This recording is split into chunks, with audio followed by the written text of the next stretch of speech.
প্রিয় উপস্থিতি, আল্লাহ রাব্বুল আলামিন কাউকে ছেলে সন্তান দান করেছেন, কাউকে কন্যা সন্তান দান করেছেন, আবার আল্লাহ তাআলা কাউকে কোনোটাই দেন নাই।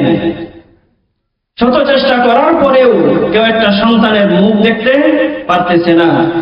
তা আল্লাহ তাআলাই পুত্র সন্তান দান করেন, আল্লাহ তাআলাই কন্যা সন্তান দান করেন। সূরাতুশ শূরা আয়াত নম্বর 49-50 এর মধ্যে আল্লাহ তাআলা বলেন, ইয়াহাবু লিমান ইয়াশাউ ইনাসা ওয়া ইয়াহাবু লিমান ইয়াশাউ যুকুরা। আল্লাহ তাআলা যাকে ইচ্ছা তাকে কন্যা সন্তান দান করেন এবং যাকে ইচ্ছা তাকে পুত্র সন্তান দান করেন।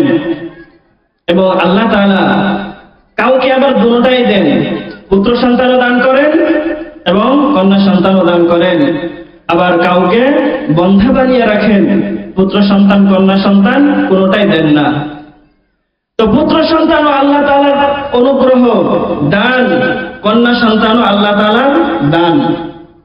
কিন্তু আমাদের সমাজের মধ্যে কিছু মানুষ রয়েছে যারা কন্যা সন্তান জন্মগ্রহণ করলে তাদের মুখটা কালো হয়ে যায়, তাদের মনটা বেজার হয়ে যায়, তাদের চেহারা মলিন হয়ে যায়।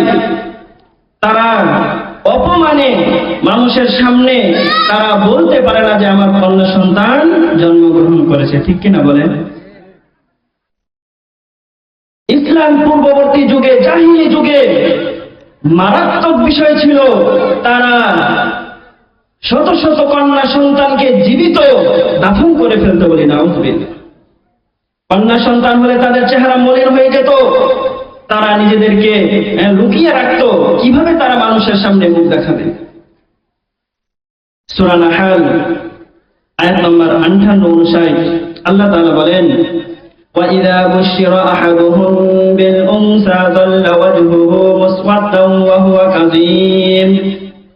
আল্লাহ তাআলা বলতেছেন, যখন তাদের কাউকে কন্যা সন্তান জন্মগ্রহণের সুসংবাদ দেওয়া হতো, وَإِذَا بُشِّرَ أَحَدُهُم بِالْأُنثَىٰ, যখন কোন ব্যক্তিকে এই সুসংবাদ দেওয়া হতো যে তোমার একটা কন্যা সন্তান জন্মগ্রহণ করেছে, তোমার কন্যা সন্তান হয়েছে, যাল্লা ওয়াজহুহু মুসওয়াদ্দান ওয়া হুয়া কাযীম, তার চেহারাটি মলিন হয়ে যেত, তার চেহারাটা কালো হয়ে যেত, সে মনে অনেক দুঃখ ক্লিষ্ট হতো।